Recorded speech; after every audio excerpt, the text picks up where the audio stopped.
오늘의 사연은 시어머니와 쓰니분의 사소한 말다툼에 불과했던 일이 남편과 시아버지의 개입으로 점점 커져버려서 결국 이혼까지 하시게 된 한 여성분의 사연입니다. 쓰니분이 총 2차 추가글과 6개월 뒤에 마지막 후기까지 남겨주신 아주 속이 시원해지는 레전드 사이다 사연인데요. 그럼 과연 어떤 내용의 사연일지 지금 바로 읽어보겠습니다. 지난 주말 시댁 갔다가 시어머니랑 한판 했습니다. 아직도 생각하면 정말 짜증나네요. 제가 아직 운전면허가 없습니다. 필기는 진짜 92점으로 쉽게 패스했는데 문제는 도로주행, 연습 때 너무 무서워서 손이 벌벌 떨리더라고요. 왠지 옆 차선 차들이 와서 박을 것 같고 결국 도저히 안 될 것 같아서 포기했어요. 남편도 무리해서 면허 따지 말라고 해서 그냥 난 죽을 때까지 내 차 운전해보긴 글렀구나 생각하고 포기했습니다. 그런데 지난 주말 시댁 가서 시부모님이랑 외식하고 식당을 나왔는데 시아버지는 담배 피신다고 구석으로 가시고 남편은 차 가지고 온다고 주차장으로 가서 저랑 시어머니만 식당 정문 앞에서 기다리고 있었는데 갑자기 시어머니가 얘, 너는 도대체 왜 면허를 안 따니? 이러시는 거예요. 그래서 위에 쓴 것처럼 말씀을 드렸어요. 웃으면서 좋게 말씀드렸습니다. 그랬더니 시어머니 왈, 네가 면허를 안 따니까 우리 아들이 혼자 힘들게 운전하면서 고생하잖니. 너가 얼른 면허 좀 따서 교대 좀 해주고 그럼 얼마나 좋아. 이렇게 말씀을 하시는 거예요. 그래서 아 역시 시어머니는 시어머니구나 생각하고 다시 말씀드렸어요. 어머님, 저도 면허 따고 싶죠. 근데 이런 상태로 꾸역꾸역 면허 딴다고 해도 신랑이 차키 내주지도 않을걸요? 에휴, 왜 너만 못 따니? 남들은 다 잘만 따두구만. 그러다 시아버지가 담배 피고 오시다가 조금 들으셨는지 당신 나중에 늙어서 며느리한테 구박받고 싶어? 왜 우리 아들 고생 안 시키겠다고 무서워서 운전 못하는 애한테 자꾸 면허 따란 소리를 해? 라고 하시면서 시어머니한테 한 소리 하시더라고요. 그러다 남편이 차를 가져와서 다같이 타고 이동을 했는데 차 안에서 어머니가 또 계속 면허 따란 소리를 하시는 거예요. 저도 결국 못 참고 한마디를 했습니다. 어머님, 저번에 이모님이 면허 따신다고 하셨을 때는 운전 뭐하러 하냐고 위험한데 편하게 남편이 모는 차나 타고 다니라고 하시지 않으셨어요? 근데 왜 저한테는 계속 면허 따라고 하세요? 제가 무섭다고 했잖아요. 저는 며느리고 이모님은 동생이라서 그러시는 거예요?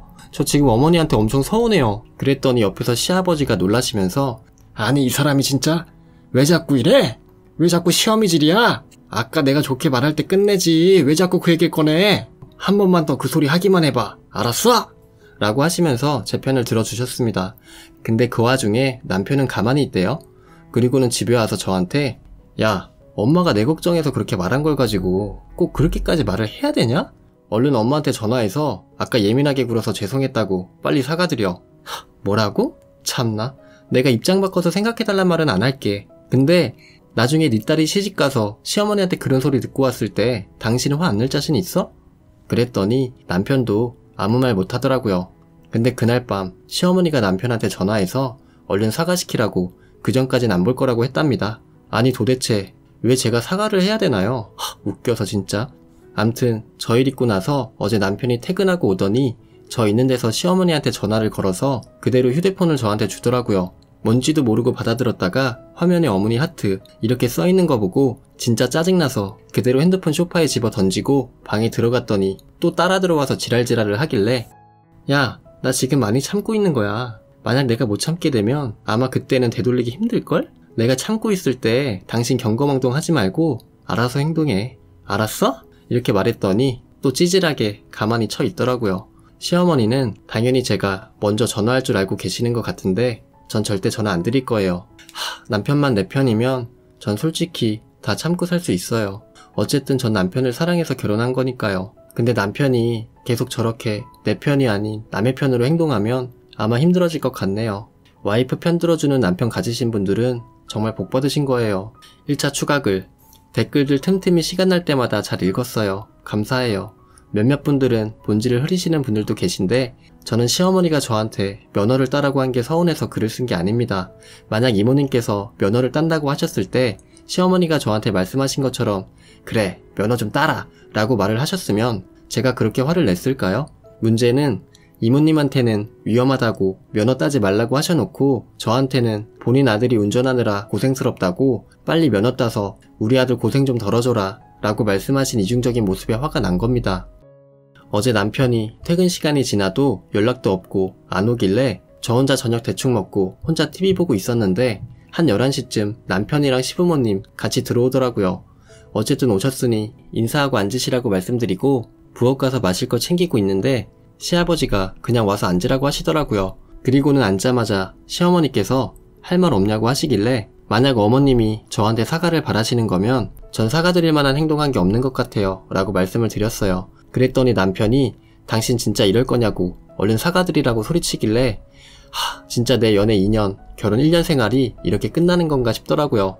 남편한테 내가 어떤 부분에서 사과드려야 하는 거냐고 물어봤어요. 남편은 시어머니가 듣기 싫은 소리 조금 하셨다고 아랫사람이 따박따박 말대꾸하는 게 옳은 거냐고 개소리 짓거리고 시아버지까지 이번 일은 그냥 너가 사과하고 조용히 넘어가자 라고 하시더라고요.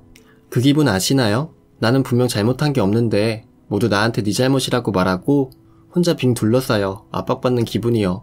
믿었던 시아버지까지 저렇게 나오시니 더 이상 희망이 없겠다 싶었어요. 그래서 최대한 차분하게 빡침을 가라앉히고 일단 오늘은 돌아가시라고 내일 친정 부모님한테 있었던 일 다 말씀드려보고 만약 친정 부모님도 제 잘못이라고 네가 사과하라고 하신다면 그때 사과하겠다고 말하니까 시아버지랑 시어머니 그리고 남편까지 갑자기 당황하면서 뭔가를 수습하려는 듯이 왜 이렇게 일을 크게 만드냐고 하시길래 이 일의 원인은 시어머니의 이중적인 언사로부터 시작된 것이며 이 일을 크게 만드는 것은 중간 역할을 못하는 한심한 남편 때문이라고 말씀드렸습니다.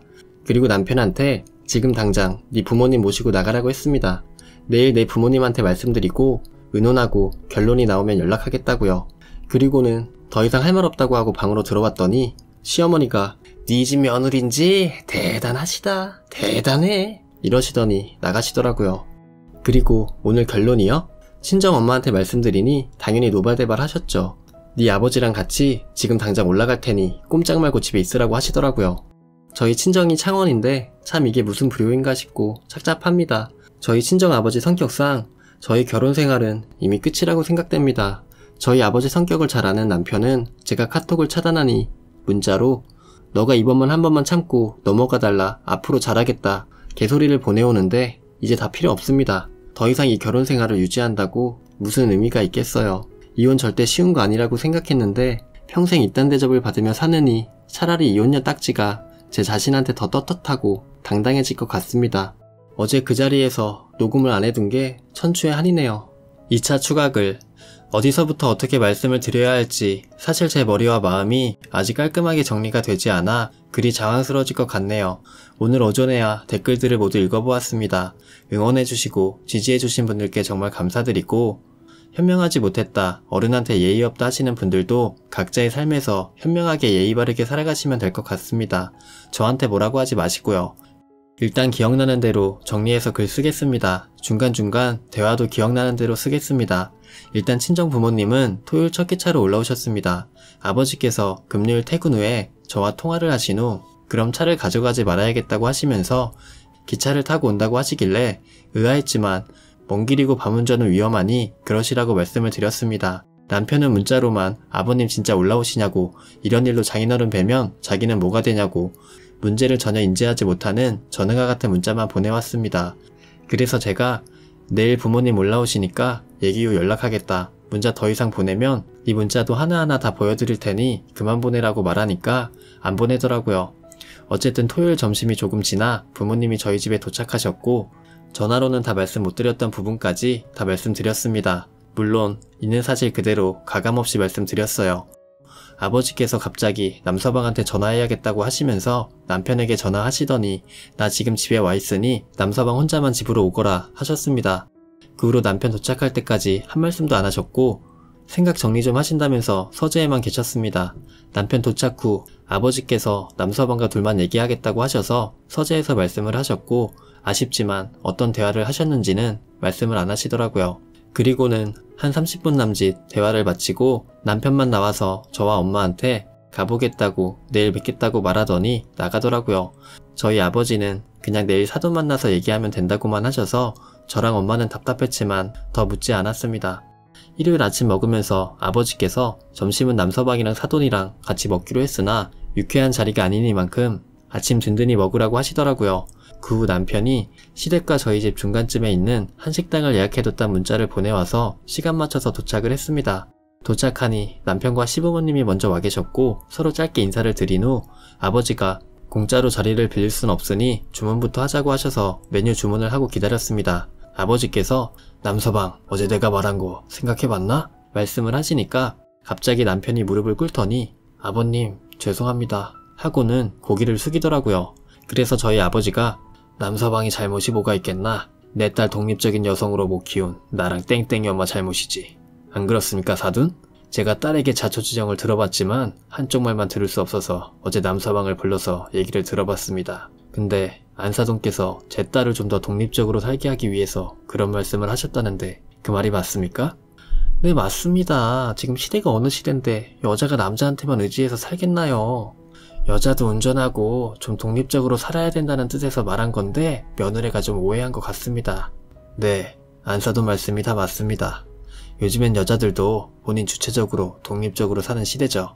그래서 제가 좀 생각을 해봤는데 우리 딸과 남서방이 좀 더 독립적으로 살게 하기 위해서는 안사돈과 제가 총대를 한번 매야겠습니다. 일단 지금 애들 사는 집 부동산에 말해서 처분하겠습니다. 그리고 남서방, 내가 우리 딸 면허가 없어 창원 내려올 때마다 자네가 고생하는 게 미안해서 차를 줬는데 내 생각이 짧았던 것 같네.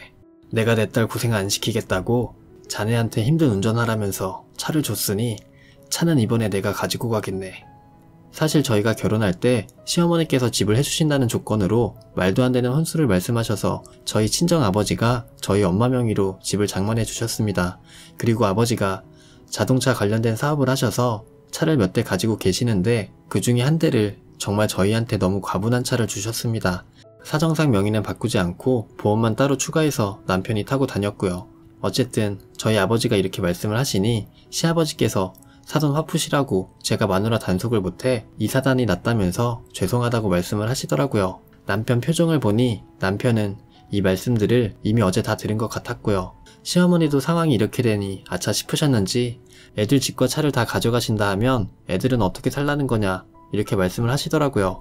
그래서 저희 아버지가 집도 차도 부부가 됐으면 서로 힘을 모아 부모에게 의지하지 말고 독립적으로 마련하는 게 맞다고 하시면서 이게 안사돈이 바란 큰 뜻이 아니시냐고 말씀을 하셨습니다. 안사돈이 분명 남서방이 사는 집과 타는 차를 제가 해줬다는 걸 아실 텐데 제 딸에게 독립여성 운운하시며 말씀을 하셨으니 제가 이제라도 애들 제대로 살게 해야지요 하시고는 만약 이루어져도 싫다 하시면 애들 장래를 위해서라도 갈라서게 해야 하지 않겠냐고 딸 이혼하는 꼴 보기 싫어서 억지로 싫은 거 참게 하고 사는 부모는 되기 싫다고 하셨습니다. 그러더니 이제 식사하자면서 밥은 대충 드시고 이제 그만 일어나자고 하시면서 남서방 차키 딱 이러시더라고요. 남편 표정은 뭐 나라를 잃어도 그렇게 지울 수 있나 싶을 만큼 세상을 다 잃은 표정이었습니다. 집에 도착해서 아버지가 저한테 말씀하시더라고요. 너한테 전화 받았을 땐 당장이라도 올라와서 남서방 뺨이라도 때리고 싶었지만 그러면 똑같은 사람 취급받을 테니 참았다고. 정말 이 일을 어떻게 해결해야 하나 정말 많은 생각을 하셨다고. 또 남서방이 중재 역할을 못한 부분에 대해서는 어제 따끔하게 얘기했다고. 안사돈이 계속 저렇게 본인 잘못 인정 없이 어른의 모습을 못 보이신다면 깨끗하게 정리하라고. 난 우리 딸이 신중하게 생각하는 아이란 걸 알기 때문에 네 결정을 무조건 지지해줄 거라고 말해주셨어요. 물론 친정엄마도 많은 말씀을 해주셨지만 글이 너무 길어지니 다 적지 못하는 점 이해 부탁드립니다. 친정 부모님은 어제 저녁에 내려가셨고 남편과 시부모님이 밤에 같이 오셨습니다. 시어머니는 내가 한 말을 오해한 것 같다고 미안하다고 그제서야 사과를 하시더군요. 시아버지와 남편도 미안하다고 하셨고요. 그래서 저도 어머님 하신 말씀 헤아리지 못하고 오해한 점 죄송하다고 말씀드리니 네가 아버지한테 잘 말씀드리라고 요즘 집값이며 차값 장난 아닌데 어떻게 하려고 그러냐고 하시길래 저도 벌만큼 벌고 있고 남편도 직장이 있으니 못 살 것도 없다고 했습니다. 그랬더니 더 이상 아무 말씀 못 하시더라고요. 남편이 옆에서 꼭 그렇게까지 해야겠냐라고 하길래 더 이상 당신이 중심 잡지 못하고 여기서 더 못난 모습 보이면 난 당신과 살 마음 없다고 했습니다. 시부모님은 그렇게 다시 돌아가셨고 남편과는 어제 각방을 썼습니다. 시어머니보다도 남편의 모습에 너무나 실망을 했고 솔직히 정이 떨어졌어요. 아직도 이 집과 차에 미련이 많이 남았는지 장인어른께 말씀 좀 잘 드려달라고 하는데 정말 이런 사람과 앞으로의 생을 함께할 생각을 하니 답이 안 나오네요. 어쨌든 후기는 여기까지입니다. 아직 아무것도 결정하지 못한 상황이라 찝찝한 후기이지만 좀 더 남편과 대화를 해보고 신중하게 결정하려고 합니다. 많은 관심 가져주시고 응원해주신 분들 정말 많은 힘이 되었습니다. 며느리라고, 아랫사람이라고 저보다 부당한 대우를 많이 받으신 분들이 계신 것 같아 많이 안타깝네요. 용기 잃지 마시고 저도 제 행복을 위해 삶을 살아갈 테니 여러분도 여러분의 행복을 위한 삶을 살아가셨으면 좋겠습니다. 안녕히 계세요. 마지막 추가글 6개월 뒤의 후기. 안녕하세요. 몇 달 전 이중적인 시어머니와 중간 역할을 못하는 남편 일로 글을 올렸던 글쓴이입니다. 익명의 힘을 빌어 신세 한탄도 하고 싶었고 혹시라도 제가 미처 생각 못한 부분들을 꼬집어 말씀해주시는 분들이 계셔서 부끄럽지만 글을 올린 일이 후회되진 않았습니다.